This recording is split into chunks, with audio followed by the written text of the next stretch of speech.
Hello ළමයි කොහොමද අන්න ඉතින් අදත් අපි ගමනක් යන්නේ කෙස් කරන් බලන්නද අපි කොහෙද යන්නේ කියලා. අද අපි යන්නේ ක්‍රීක් හාබර්. දන්නවද ළමයි ක්‍රීක් හාබර් යන්න මේ හදිසියෙ හිතුනේ කියලා. මොකද මං වැඩ කරන්නේ ජලවල. ඉතින් මට හැමදාම මෙන්න මේ ලස්සන view එක පේනවා. මට බලන්න යන්න ඕන වුණා මෙච්චර ලස්සනට ඈතට පේනවා ළඟට කොච්චර ලස්සන නැද්ද කියලා. ඉතින් ඇත්තමයි ළමයි ඉතරට පේනටත් වඩා ලස්සනයි. ගිහින් බලනකොට ඔයාට උපාය ඉන්න කෙනෙක් නම් අනිවාර්යයෙන්ම යන්න. පුදුමාකාරම ලස්සනයි ඇත්තමයි. මේකට යන්න හරිම ලේසි. මේ අපි යන්නේ බෝට්ටුවේ. හරිද? එතකොට මෙට්‍රෝ කාඩ් එක ටැප් කරලා තමයි මේ බෝට් එකේ යන්න තියෙන්නේ. මං හිතන්නේ ඩිරාම් 2ක් වගේ තමයි. මෙන්න මෙතනින් බෝට්ටුවේ බහැලා මේ ක්‍රීක් හාබර් වලට ඇවිල්ලා බලන්නකෝ හරිම ලස්සනයි. ඔතනින් තමයි එන්ට්‍රන්ස් වෙන්න තියෙන්නේ.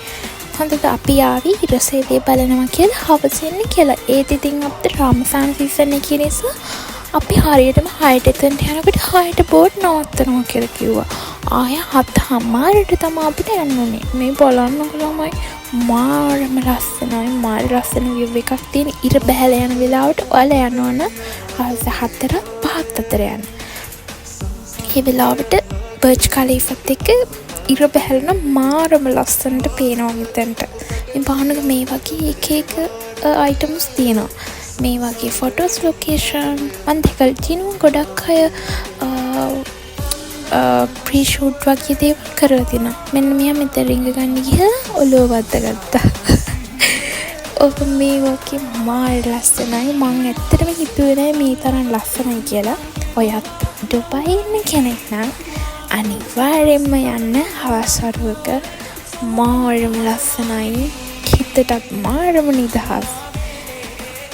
තවත් හොඳ දෙයක් වුණානේ අපි ගියාට පස්සේ.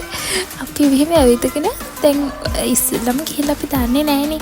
ඇවිදගෙන යනකොට මේ කවුරු හරි ෂොප් එකකින් කතා කරා ලංකාවේද කියලා. ඊට පස්සේ අපි කිව්වා ඔව් එහෙම කියලා. ළඟට ගියාට පස්සේ දන්නවද ළමයි හැබැයි මෙහි දේවල් එක්ස්පෙන්සිව්. අපි වෙන තැන්වල ගන්න චායි එක දිරම වුණාට මෙතන චායි එකක් දිරම් 13ක් වෙනවා.